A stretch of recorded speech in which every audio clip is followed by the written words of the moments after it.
কলকাতা হাইকোর্টের সুদীর্ঘ ইতিহাসে যে নজির কোনোদিন ছিল না, সেই নজিরই আজ তৈরি হলো একদম কলকাতা হাইকোর্টেই। রাজ্যের প্রাক্তন মুখ্যমন্ত্রী মমতা বন্দ্যোপাধ্যায়কে দেখে উঠল চোর স্লোগান।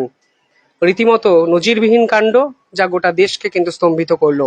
কিন্তু মমতা বন্দ্যোপাধ্যায় হাইকোর্টে এসেছিলেন কেন? শোকজ করেছে বার কাউন্সিল অফ ইন্ডিয়া। জবাব তাকে দিতেই হবে। এবং কোন আইনি অধিকারে তিনি আজকে হাইকোর্টে সওয়াল করলেন প্রধান বিচারপতির বেঞ্চে? প্রশ্ন অনেক। খবরের কাগজে হেডলাইন বলছে যে মামলায় তিনি সওয়াল করেছেন, সেই মামলায় তার সঙ্গী বিকাশ রঞ্জন ভট্টাচার্য। কিভাবে দেখছেন? আমার সঙ্গে যিনি আছেন সদা হাস্যময় বিকাশবাবু।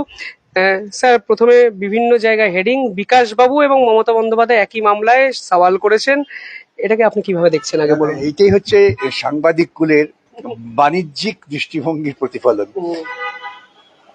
10:30টার সময় চিফ জাস্টিসের দুটো মামলা ছিল। প্রথম মামলাটি আমি আমার মামলার সওয়াল করেছি, সওয়াল করে চলে গিয়েছি।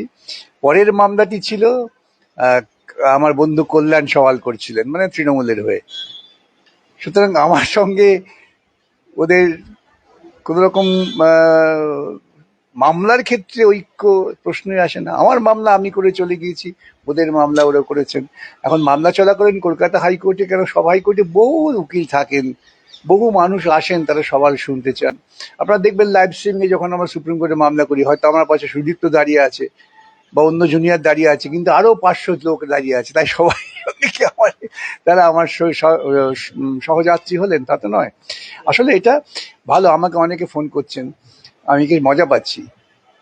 আমার মামলা আমি করেছি। আমরা মনে করি যে নির্বাচন হয়ে যাওয়ার পর যেটা নিয়ে আমরা করেছিলাম, নিউ মার্কেটে বুলডোজার চালিয়ে গরিব হকারদের তুলে দেওয়া হয়েছে, এটা পোস্ট পোল ভায়োলেন্স। ওরাও একটা মামলা করেছেন পোস্ট পোল ভায়োলেন্সের। আসলে বিজেপির যারা ক্ষমতায় এসছেন তারা তো প্রকৃতপক্ষে তৃণমূলের চরিত্র নিয়ে এসেছেন, যেটা আমি বলি ধারাবাহিকভাবে, যে জামা পাল্টেছে, আসল জিনিসটা তো পাল্টায়নি। সে একই কায়দায় হামলা হচ্ছে। এখন তৃণমূলীরা এই হামলার শিকার হয়েছেন বলে কল্যাণবাবু তিনি তার মক্কেলের হয়ে সওয়াল করছিলেন। আমি কখনো দেখিনি যে অন্য কেউ সওয়াল করছেন বলে। স্যার, প্রথমত আপনি যখন সওয়াল করেন, সওয়াল করে প্রধান বিচারপতির বেঞ্চ বা এজলাস থেকে বেরিয়ে আসেন, তারপর এজলাস কক্ষ রীতিমতো উত্তপ্ত হয়ে ওঠে। পরবর্তীকালে বাইরে বেরোনোর পর রাজ্যের প্রাক্তন মুখ্যমন্ত্রীকে ঘিরে ধরে চোর স্লোগান। এই হাইকোর্টের ইতিহাসে কোনোদিন আপনি ভেবেছিলেন এই ধরনের ঘটনা দেখতে হবে?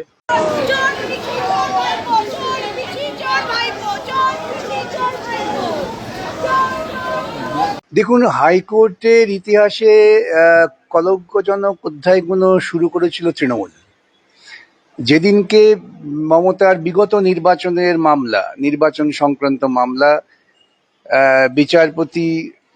একজন বিচারপতি, নাম করছি না, তার এজলাসে শুনানির জন্য ওঠে, সেদিন তৃণমূলের আইনজীবীরা রাস্তায় মিছিল করেন। মিছিল করে অত্যন্ত অমর্যাদাকর মন্তব্য করেন এবং তারা ওই বিচারপতির ঘরে মামলা করা যাবে না এইসব বলে কিন্তু বাজার মাত করেছিলেন। তারপর অভিজিৎ গাঙ্গুলি সম্পর্কে তো ওরা অনেক কথা বলেছেন, সুপ্রিম কোর্টে গেছেন, বেশ কয়েকবার ওঠানামা করেছেন, সেসব আমি বাদই দিলাম। আমি বিচারপতি মান্থা ঘরে যখন মামলা হচ্ছে, সেই বিচারপতি মান্থার ঘর আটকে রেখে তার নামে পোস্টার ছাপিয়ে তার বিরুদ্ধে ব্যক্তিগত কুৎসা করেছেন, এটা তৃণমূলীরা করেছেন। পরবর্তীকালে বিশ্বজিৎ বাসু, যারাই দুর্নীতির মামলা শুনে একটা দৃঢ় সাংবিধানিক অবস্থান নিয়েছেন, তাদের বিরুদ্ধে তৃণমূল কংগ্রেসের আইনজীবীরা সংগঠিতভাবে এইরকমভাবে অসভ্যতা করেছেন। এমনকি আমি বলতে পারি, তখন অ্যাডভোকেট জেনারেল ছিলেন আমার প্রিয় বন্ধু গোপাল মুখার্জি নামে পরিচিত। আমি এবং গোপাল দুজনে গিয়ে বিচারপতি মান্থার যে দরজা আটকে ছিল তাকে খোলার জন্য চেষ্টা করি, তা সত্ত্বেও যায়নি। এখন মানুষের ক্ষোভ জমা হয়েছিল, সেই ক্ষোভের বহিঃপ্রকাশটা হয়েছে। অত্যন্ত নিন্দনীয় এই ঘটনা, কাঙ্ক্ষিত নয়। যতই হোক না কেন, তিনি 15 বছর রাজ্যের মুখ্যমন্ত্রী ছিলেন, তার বিরুদ্ধে আমাদের ক্ষোভ থাকতে পারে। তিনি চূড়ান্ত দুর্নীতিগ্রস্ত, এই কথা তো আমরা ছাড়া আগে কেউ বলেনি। আগে তো সবাই তাকে সততার প্রতীক, তিনি দেবী, কেউ তাকে লেনিন বলছেন, কেউ তাকে বলছেন আজন্মকাল মানব সভ্যতায় নাকি এরকম একটা চরিত্র জন্মাবে না, এই সমস্ত চাটুকারিতা করেছেন। ধারাবাহিকভাবে লড়াই আমরাই বামপন্থীরা করেছি, আমরা এই জুনিয়ররা, সুদীপ্ত, ফিরদৌস, স্বামী, মেহতা, সকলে মামলা করেছেন। সুতরাং আমাদের নৈতিক যে অধিকার, সেটা কিন্তু আমরা বিচারালয়ে সমাজে বৃহত্তর ক্ষেত্রে বলার চেষ্টা করেছি, কিন্তু আদালতে এইভাবে তাকে হেনস্থা করাটা আমার মনে হয় ঠিক হয়নি। Sir, bar council of India তাকে শোকজ করেছে এবং তিনি আইনি লড়াইয়ে লড়ার জন্য বৈধ কিনা এই প্রশ্ন সরাসরি উঠতে শুরু করেছে। আপনি কিভাবে দেখছেন এটা? না, যদি দেখুন, তিনি যেহেতু পেশা ছেড়ে তিনি রাজ্যের মুখ্যমন্ত্রী হিসেবে 15 বছর ছিলেন, তিনি নিশ্চয়ই তার বার কাউন্সিলের যে সদস্য পদ সেটাকে সাসপেন্ডেড রেখেছিলেন, তাই হয় নিয়ম। তো সেটা থেকে প্রত্যাহারও করতে পারেন, যদি তিনি প্রত্যাহারে আবেদন করে থাকেন নির্বাচনে হারার সঙ্গে সঙ্গে। যদি বার কাউন্সিল ওয়েস্ট বেঙ্গল তাকে অনুমোদন দিয়ে থাকেন, তিনি করতে পারেন। আর যদি অনুমোদন না দিয়ে থাকেন, তাহলে তিনি করে ঠিক করেননি। তবে তিনি তো কোনো নিয়মের তোয়াক্কা টোয়াক্কা করেন না, তিনি মনে করেন তিনিই নিয়ম। এই ধারণা তৈরি করতে তো এরাই সাহায্য করেছে। আজকে সে ব্যাপারে যদি বার কাউন্সিল অফ ইন্ডিয়া নির্দিষ্ট পদক্ষেপ নেন, খুশি হব।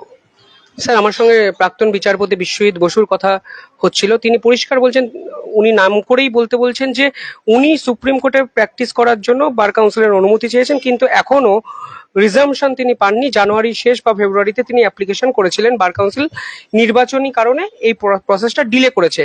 তো মুখ্যমন্ত্রী 7 তারিখে রিজাইন করেছে, যদি মানে রাজ্যপাল তাকে সরিয়ে দিয়েছে, তারপর কিভাবে 13-14 তারিখ এক সপ্তাহের মধ্যে তিনি হাইকোর্টে সওয়াল করলেন, অনুমতিটাকে দিল? দেখুন, বার কাউন্সিলের চেয়ারম্যান হচ্ছেন বা বার কাউন্সিল নিয়ন্ত্রিত হচ্ছে পরিচিত তৃণমূলীদের দ্বারা।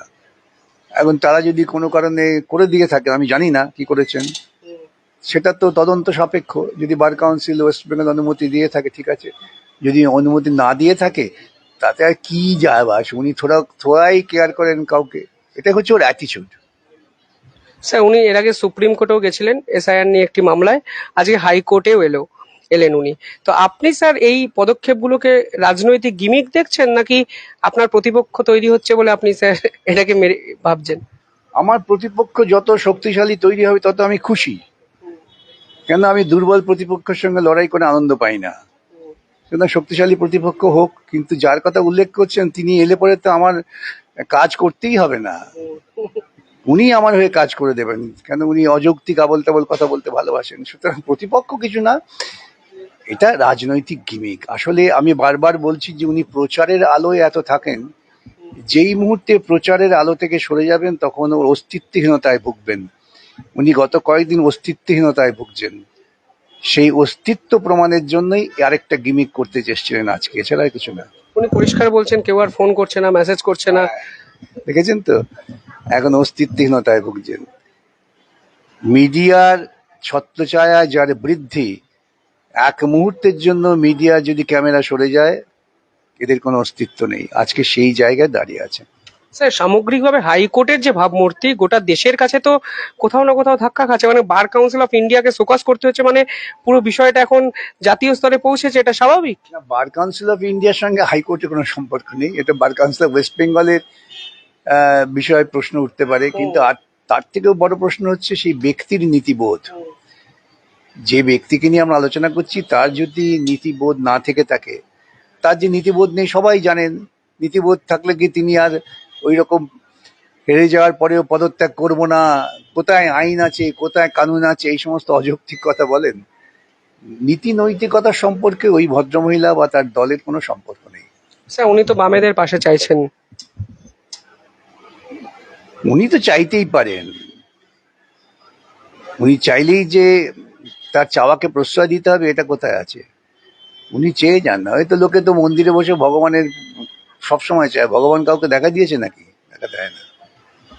স্যার, কোথাও গিয়ে আপনার কি মনে হয় যে যে ব্যক্তি আপনাকে সরাসরি চ্যালেঞ্জ করেছিল, বলেছিল বিকাশবাবুকে গিয়ে বলুন চাকরি কোথায়, মানে অনেক কথা তো উনি বলেছিলেন বিগত দিনগুলোতে, আজকের দিনে দাঁড়িয়ে ওনার এই অবস্থা দেখে আপনার কি কোথাও গিয়ে ভালো লাগার একটা অনুভূতি সৃষ্টি না হচ্ছে? না না, আমি খুব ব্যথা পাচ্ছি, ওর ব্যক্তিগত কারণে নয়। যে পদে উনি ছিলেন সেই পদটা অমর্যাদা হচ্ছে, সামগ্রিক রাজনৈতিক কৃষ্টিটা অমর্যাদার মুখে পড়ছে। আমি সেই জন্য খুব চিন্তিত। আমার তো এইটাই ব্যথা লাগে যে এইরকম একজন ব্যক্তিত্বকে পশ্চিমবঙ্গের মানুষ 15 বছর মুখ্যমন্ত্রী বানিয়ে রেখেছিল, যে ধারাবাহিকভাবে পশ্চিমবঙ্গে অবমাননা করে গিয়েছে। আজকে মানুষ হয়তো এটা বুঝতে পারছেন না, কেউ কেউ পারছেন, কিন্তু এটা মানুষকে বুঝতে হবে অনেক মূল্যের বিনিময়ে। স্যার 22 লক্ষ ওএমআর শিট প্রকাশিত হয়েছে, নতুন সরকার এসেই এই পদক্ষেপ গ্রহণ করেছে, এটাকে আপনি কিভাবে দেখছেন? এটা নতুন সরকারের কোনো কৃতিত্ব না, এটা কন্টেম্পটের গুতো। কন্টেম্পটের মামলা শুনানি ছিল বোধহয় তার পরের দিনই, 11 তারিখে। 11 তারিখ কন্টেম্পটের শুনানি ছিল। আগের দিন যখন শুনানি হয় তখন বিচারপতি পরিষ্কার বলেছিলেন যে আমার কাছে কিন্তু কন্টেম্পটা খুব সিরিয়াস ব্যাপার। যখন অপর পক্ষের উকিলরা বলছিলেন না হুজুর কলকাতায় পাঠিও না, এখানেই শোনো, তখন তিনি বলেছিলেন this is serious, you feel face the music. এবং তারপরে যখন আগের দিন ওরা বললো আমরা একটা নোটিশ দিয়েছি, তিনি বললেন এতদিন পরে? হাইকোর্ট বলেছিল ফোর্থউইথ কাম রেডি উইথ কমপ্লায়েন্স। সেই জন্য 11 তারিখে রিপোর্ট দিতে হবে, তাই 10 তারিখে না 9 তারিখে ওটা পাবলিশ করেছে। এখানে নতুন সরকারের কিচ্ছু করার নেই। এই যে নোটিশ দিয়ে এখন টাকা উদ্ধার করছে, এটাও নতুন সরকারের কিচ্ছু করার নেই, এটাও কিন্তু হাইকোর্ট সুপ্রিম কোর্টের গুতো। সুপ্রিম কোর্টের গুতো যদি না থাকতো এটা কিচ্ছু হতো না। স্যার কোথাও গিয়ে তৃণমূলও তো এই একই পদক্ষেপ নিতে পারতো, এটা তো আবার বারবার। তৃণমূল না, এটা আধিকারিকদের কাজ। আচ্ছা। এটা মমতারও কাজ না, শুভেন্দুরও কাজ না, এটা আধিকারিকদের দায়িত্ব। কন্টেম্পটা হয় আধিকারিকদের বিরুদ্ধে। আধিকারিকরা হয়তো ভাবছিলেন একটু সময় নিয়ে একটু রাজনৈতিক সুবিধাজনক পরিবেশ পেলে আরেকটু সময় চাইতে পারবো, এইসব আছাড়া কিছু না। জেলে ওদের যেতে হতো, সেই জন্য একজন দেখবেন জেল যাওয়ার আগে ওএমআর পাবলিশ করে রেজিগনেশন দিয়ে পালিয়ে গেছে। এখন যদি টাকা উদ্ধারের প্রকল্প না হতো তাহলে প্রত্যেকটা ডিএম এবং প্রিন্সিপাল সেক্রেটারিকে জেলে যেতেই হতো। সেই ওরা জেলে যাওয়ার হাত থেকে বাঁচবার জন্যই আদালতের আদেশটাকে মান্যতা দিয়েছে। আমি আবারও বলি, তুমি যত বড়ই হও না কেন, আইন তোমার উপরে, সুতরাং সুপ্রিম কোর্টের আদেশ মানতেই হবে। স্যার কোথাও গিয়ে তো এই প্রশ্ন আজকের দিনে ওঠে যে এসএসসি বারবার বিভিন্ন বেঞ্চে, single bench, division bench, high court, supreme court সব জায়গায় বলেছিল ওএমআর শিট তাদের কাছে নেই, তারা হঠাৎ করে 22 লক্ষ ওএমআর শিট এইভাবে প্রকাশ করে দিল। আমরা তো সওয়াল করার সময়ই বলেছিলাম যে ওএমআর শিট আছে, এবং সে ওএমআর শিট মামলা চলাকালীন পর্যন্ত হাইকোর্টে হাজির করা হয়েছিল। বিচারপতি দেবাংশু বসাক এবং সাব্বার রাশিদির বেঞ্চ, তারা বলেছিলেন ওএমআর শিট থাকছে, তোমরা সবাই দেখে নাও। তখন ওরা ওদের সুপরামর্শ ওএমআর শিট দেখতে চাননি। একজন দেখেছিলেন, তারপরের দিন সেই উকিলকে কোর্টে ঢুকতে দেওয়া হয়নি। এটা বাস্তব অবস্থা। কিন্তু ওএমআর শিট বেরোলেই ধরা পড়ে যাবে, এটা ওরা জানতো। সেই জন্যই ওরা যাতে ধরা না পড়ে কালক্ষেপণ করছিল, আর কিছু না।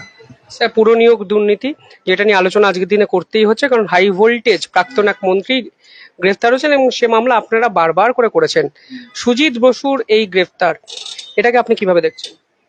এটাও হতো না। এটা হচ্ছে যেহেতু মানুষ দেখেছেন যে রাজনৈতিকভাবে আজকে আর দিদিমণি ক্ষমতায় নেই, দিদিমণিকে ক্ষমতায় রাখার কোনো প্রয়োজন নেই।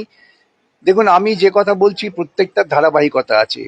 এতদিন বিজেপি চাইছিলেন যে হয় তৃণমূল না আমরা ক্ষমতায় থাকি, কোনো মতেই যে ভাবে না আসে। নির্বাচনের পর দেখা গেল যে তৃণমূলের বিশ্বাসযোগ্যতা গেছে, বিজেপি ক্ষমতায় এসছে।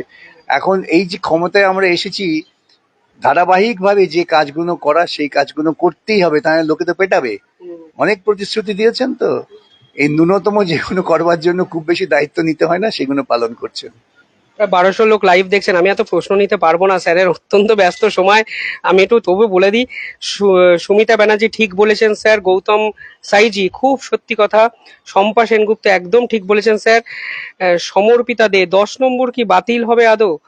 হলে যবে হবে, কতদিন এই কেসটা চলবে?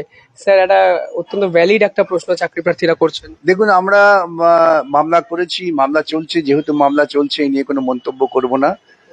কিন্তু আমার নিজের ধারণা, আমার যতটুকু সাধারণ বোধ বুদ্ধি আছে, 10 নম্বরটা বাতিল হওয়ার সম্ভাবনা আছে।